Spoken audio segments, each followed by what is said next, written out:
Hello everyone, and today I'm going to give a brief tutorial on how I set up streaming and broadcast at the cable station, touch on how I also stream to YouTube. First thing I do is I go to our Hypercaster, which is our playback server, and I log in.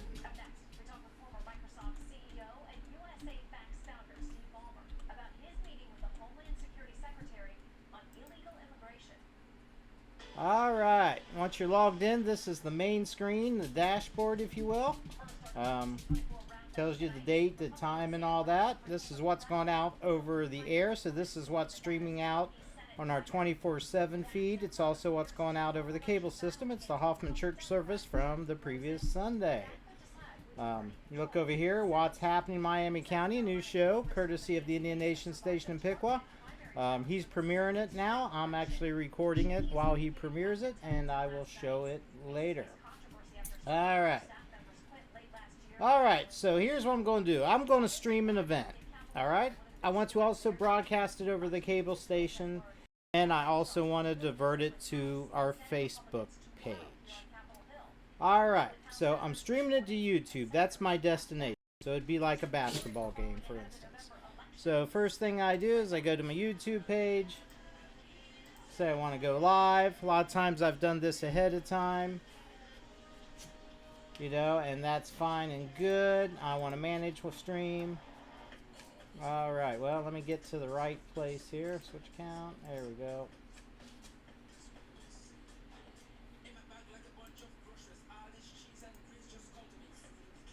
Alright, there's my channel. Alright.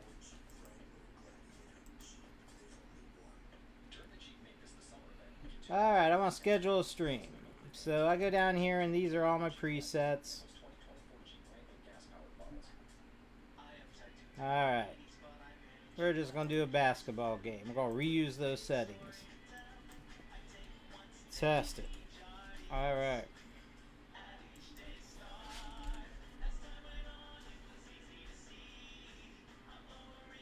I always say it's not made for kids, even though I expect kids. I also tell it not to restrict my viewers to age.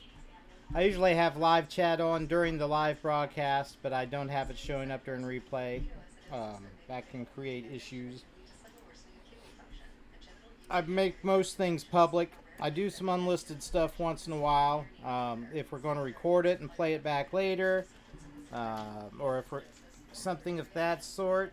But we might have a person in the hospital or a parent deployed overseas or a special situation like that.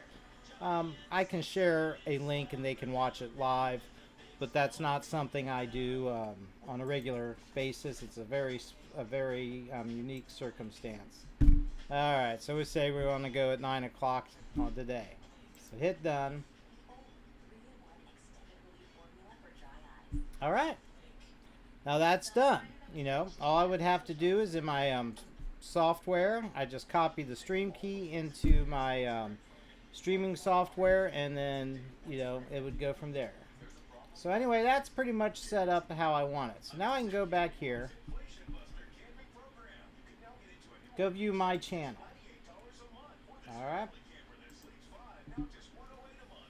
And if you scroll down here, live now, coming up, upcoming live streams, test. I click on this.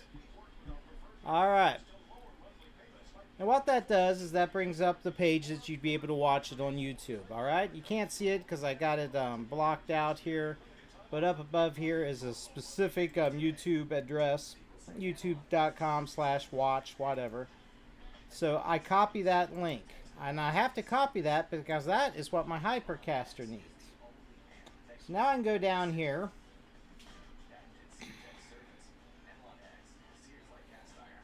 and find my event, Melton Union Sports. Alright, here's an example of what that YouTube link looked at. I wipe that out, I replace it with the link for the program that I got coming up next, and I save it. Alright, I go back to my dashboard. And if I go down here to Melton Union Sports, click on the eyelid for a preview. There you go. That tells me that my Hypercaster is directed to the proper link and that will be good to go in 2 hours if I were to leave it alone. So that part of it's done. All right. So that's good. That means that data will go into the Hypercaster. Now I need to tell it what to do with itself. So there's a couple ways I can do that. All right. Let's see. Let's just click on this one more time. So I forget what time I told it. 9 o'clock. All right. Into the Hypercaster I go. I can go up here to the classic programming. This is the one I prefer to use. There's another way you can program. It's called a calendar. This ain't too bad. It's good if you got programs that are already in there and you just want to, drag and slide over. I use it on occasion too, but when I'm recording stuff or doing something special, I use this more complex version. All right? Well, what I'm doing is I'm grabbing a stream from YouTube, so it's a stream event. So I click on Add Stream. I go down here, I find Milton Union Sports, and I tell it, let's say, you just got to guess here. So 3 hours. We're going to say this event's going to take 3 hours. All right, and it starts today, and it starts at 9 p.m., and this unit uses military time. I can go over here and just give it some more information. I can see the game and the date and all that kind of stuff in here, and that's something I'm doing more and more often. And I hit save. All right, now that's causing a problem. I got a program going on. All right, so we're just going to cancel the conflicting conflict. So that's telling me I had two programs trying to go out over one channel at once. You can't do that. So I canceled that out. All right, so here we go. You can see right now at 9 o'clock, 2100 hours, Milton Union Sports, the test. That's going to go out over the cable system and the 24/7 stream. So this program now you can find it 2 spots. It'll be on our 24/7, 3 spots. It'll be on our 24/7 stream. So you can bring that up and leave it up. It would be there. It'll be on the YouTube page that I'm originally sending it to, where you can watch it live on YouTube on demand. And it is broadcasting over the Channel 5 over the cable system. So now I got one program going out over 3 destinations. All right? Very good. Well, let's say I want to go a little further than that. I want to send this to Facebook. Not just a link where you can click on and watch it, but I want to actually embed the video in the timeline so people that have subscribed to me, when they're scrolling on their phone, the video will actually come up and you can watch it live. All right. Not a problem, right? So next thing you do is we go to our handy dandy Facebook page, and I tell a live video.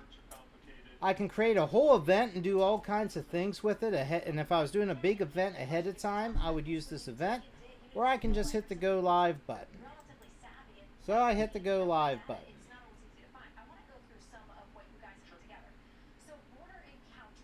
All right, I'm using streaming software. I want to post it on my timeline. I can put it on other pages I managed if I want. When am I going to go live? I'm going to say later. And we said 9 o'clock. So we'll just pick 9 o'clock. Now, and a lot of times what I'll do is I'll set it a minute or 2 later than the YouTube. It just gives time for YouTube to get it up and running. Goes much better. As you can see, I got a static. Static stream key for Facebook. So my 24/7 feed that's coming out of my unit right now, that's automatically going to this Facebook site. All right, so I'm good to go. That tells me the video's passing through and everything's working right.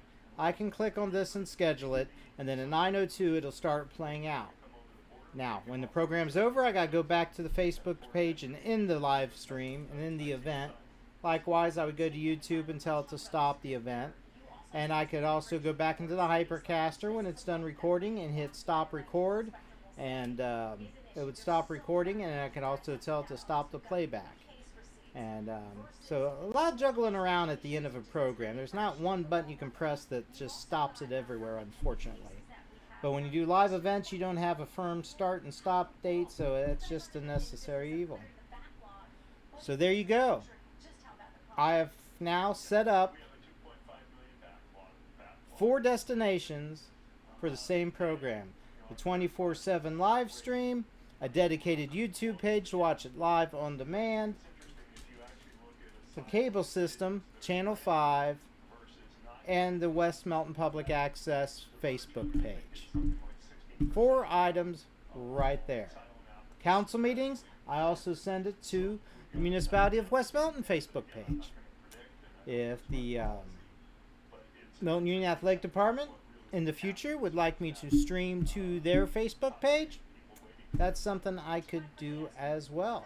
So I found that streaming directly to the Facebook social media pages does increase your viewership significantly. It puts more eyes on the product, and it's a win-win situation. Plus, it's fairly easy to do. So that's a quick tutorial on what I have to do for a live event. Recording this in June of 2024. My first use of this, I will do it for obviously the government meetings in June. I got an air show coming up in June. I can't broadcast live from the air show, that's prohibited. If they'll let me do some remotes on Friday afternoon, I might sneak on the air Friday afternoon and show some planes coming in and give some teasers, some things of that sort. But we'll see how that goes. If not, I'll definitely be at the 4th of July. I plan to do the parade this year and then set up down in the park and just bring you some live remotes of what's going on, some video feeds, and probably the fireworks in the evening as well. So I'm looking forward to that, and that's sort of a trial run for the big boy, which will be in August, where we are going to the Miami County Fair. Yes, WMPA will be at the county fair for at least 2 nights. The Indian Nation Station in Pickwood's going to join us for at least one of those nights, and not both. And we're going to work together and do some promotion and coverage of the county fair, a little promotion and coverage of ourselves, and just something to have some little different, something to have a little fun, promote community, promote the county. And if it goes well, that's something we might expand upon in the future. It's been a bucket list of mine for 39 years. So, anyway, if you have any questions, feel free to ask. It's pretty simple and straightforward. It's not rocket science. One thing you would have to note is if that picture wasn't there, you go into the Hypercaster, you go into configurations, you go into streaming destinations, and this is where all my all my outputs go beyond cable. They're currently going to these 2 Facebook sites, the Wampa site and the West Melton site. Now, I don't have anything going to the West Melton site, so I'm just going to go ahead and turn that off. I really don't need to go to Facebook, and why waste the bandwidth if I don't want to, so I turn that off. And having turned that off here in a few moments, this will probably go bye-bye. There it goes. So that's how I can sort of turn that feed going to Facebook off and on. I just click that button. So until next time, everyone, have a great day.